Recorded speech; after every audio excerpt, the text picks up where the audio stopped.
If you're an abuser who no one has reported yet, you can pass a background check anywhere. And now you have a golden ticket to wave in front of every parent that says, I'm safe. So then what's the solution? You know what I mean? Background checks are not what people think that they are. People think it's some kind of magic oracle that's going to look into the soul of this person and say, have they abused? But that's not what it is. It's a records check. Is there a record of this person having abused? Is there a court file? Have they been in jail? That's what it's checking.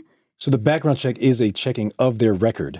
Yeah. And what's on the record? Well, most people, including abusers, there's nothing. There's nothing to check. If you don't have a background, there's nothing to check. Yeah. Is that what you're saying? That's what I'm saying. Huh. It gets double complicated because victims, historically especially, it's changed a little bit in the last 5 years, victims delay reporting or don't report at all. So if you don't report, how is that person ever going to have a record to check? So somebody could abuse 20 kids. It is not very likely that even 1 in 20 is going to report. And sometimes they're so young. This is just so terrible to even think about this. Like, I know. And so that childhood sexual abuse, it's almost guaranteed that someone can get away with it. And so I get the impulse. Let's check this guy's background. Let's see if anything has really happened here. Sure, go ahead. But if there's not a record, you're not going to get a positive result. And you have no idea.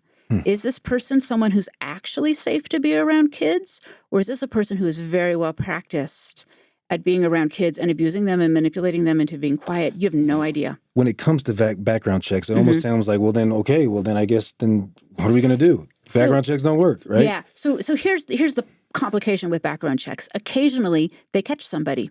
We've all heard of it, right? Occasionally they catch someone and he is unallowed to work with children.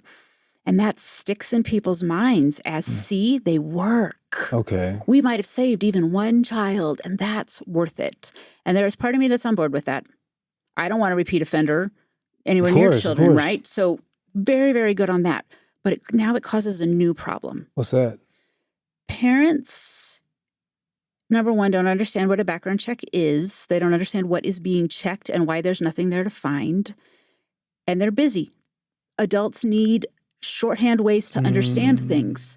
And to tell a parent he passed his background check, you are essentially telling that parent he's safe to be with your kids. But he might not be. Because maybe they checked his background and there's just nothing there. There's just no record there. Even though he's abused 20 kids before he got to you. So parents hear, this guy's passed a background check, and they automatically extend trust to that person.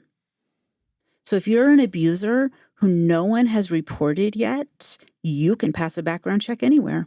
And now you have a golden ticket to wave in front of every parent that says, I'm safe. This paper says so. So what do we do? Well, the other idea that people say is, we've got to do mandated reporting. If we do mandated reporting, then more issues of abuse then there will be more to check on backgrounds. That's right. Mandated reporting is kind of the current darling of, here is the thing that's going to fix it. And sometimes mandated reporting has been helpful.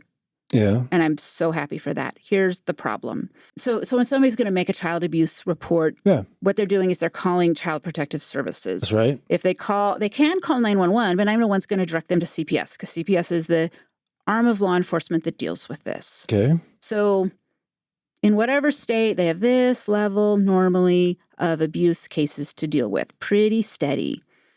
The state institutes mandated reporting. So everybody like me who has a professional license, everybody who is under this new mandated reporting law says, oh, I need to start reporting stuff. It's, I don't want to lose my license. I need to protect the children. I got to do.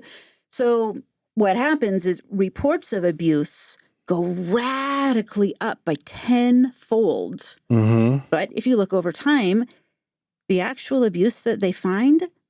stays exactly the same. Really? So the worker, the CPS worker, how overburdened do you think they were to begin with? Mm-hmm. They now have 10 times the cases to sort through to actually find the one kid who actually needs their help immediately. So we've now made it harder on kids who need help to get help. Wow. So then what's the solution? Is the solution, you know what I mean? Yeah. So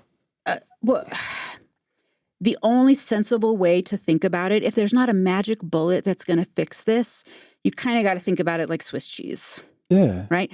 There's a hole in every single piece. There's some big holes, right? One of those pieces of Swiss cheese is your background checks. It's more hole than it is cheese. Yeah. But put it against another piece, and that one's got a hole somewhere else. And stack 10 pieces of Swiss cheese together, and maybe you got something that is going to be a little bit harder to get through. The fascinating part for me is that some of the practices that our church has been doing for forever actually end up being really, really protective for kids. They weren't developed to be that way. They're practices that we've done, and no one thinks about them as child protection, but they are. Give me an example. Having ward boundaries. Oh, really? Really? How excited is anyone about having ward boundaries? Literally no one ever gives a thought to that unless they're moving or the ward is being adjusted. Most people think of that as all this is we're just been told what ward to go to. Here's what happens in other churches. If you're an abuser and you go to your neighborhood church, it's 4 blocks from your house, but there's some smart people there, and they start catching on that you're a little bit sketchy. You look at the kids in a way that makes some people real uncomfortable, and you recognize this isn't a real good hunting ground for me if I'm an abuser. That guy can go to church anywhere he wants. He can go 4 blocks away and have an entirely fresh start. Probably 100 churches in his town. And there's people coming from all over the place. Yeah. He can drive 2 hours to go to church. If he runs out of all of them in his town, he can go to the next town. And there's no records that follow him. There's nothing.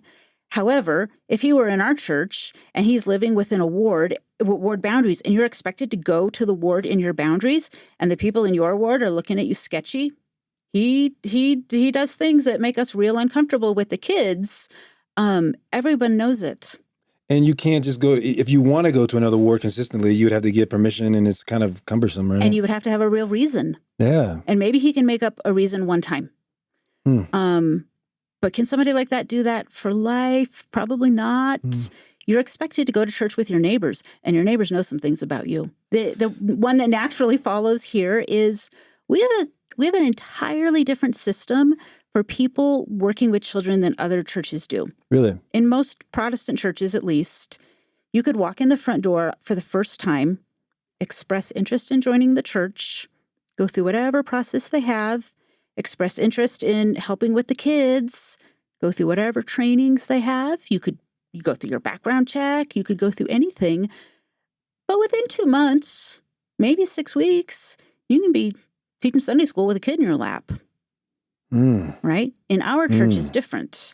If you show up and you walk through the doors on the first day, you got to wait. You might get called as librarian. Another factor that we have, and this one really only applies to girls, but girls are actually abused more than boys are. So it applies where it applies. In a lot of churches, the teenage girls are overseen by grown men. They're the pastors over them. There likely are women around who are helping. The women are probably not given any kind of authority over what happens with these girls. The men are in charge. In our church, yes, a girl might be taught in Sunday school by a man. She might have a male seminary teacher or something like that. But she also has a young woman's presidency that is charged with her spiritual care, of paying attention to what's going on with her in a way that gives them a place in her life that allows for some of this stuff. If a young woman's president found out some girl in her care is being hurt or is in danger in some way, I think 99% of the time she knows exactly what to do. Whereas sometimes when it's in other churches, the people that you report to have reasons why they don't want to take it seriously, or they have reasons why, oh, you misunderstood, and they sort of defend the other men maybe. But to have a woman's perspective in there and be like, I see what I see and it's a problem. Like, I think every young woman's president in existence would fight on that, right? And even if it is women that are in charge, there's a possibility. There is. There still is. They still need to have two leaders, and you know, there's those things that are engaged too. Yeah. So another one, kind of going off of that, is in our church, if you pay attention on a Sunday, you hear what everyone's calling is. Yeah. If so-and-so is called to work with the Sunbeams, that we sustain them in church. Now, no one thinks of that as a child protective practice, but here's how it actually works. In other churches, you sign up to help with the third graders. You just do it. Literally no one knows. That's not announced anywhere. That's not sustained anywhere. In fact, unless you're a parent who's got a kid in that class, you wouldn't know. And even then, you might not know. So the fact that, yes, we sustain people in church. Now, I get that it would be very, very difficult if someone is up for a sustaining of working with children, and you are sitting there and have some information about them of like, wait a minute, I know some stuff about this guy and he should not be with these kids. Maybe it's a little hard to raise your hand in an objection in the middle of your ward. But that person would know how to find their bishop and go have that conversation. Yeah. My sense is that most adults in our church are eager to help with this problem and would do so. There's another one it's not quite as structural, but it still works, which is the high value that we put in our church on families. Yeah. Children are not equally vulnerable to abuse across the board. Children who are in a family with their biological mom and dad have the least likely chance of being abused, not only by the people in their home, but by other people. There's a protective factor there.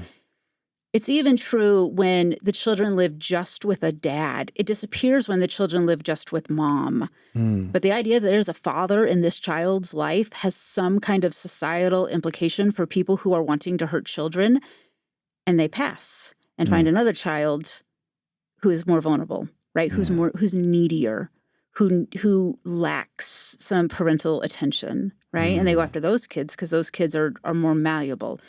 That is not to say that parents never abuse their own children. They do, right? That's the least likely kind of abuse to happen.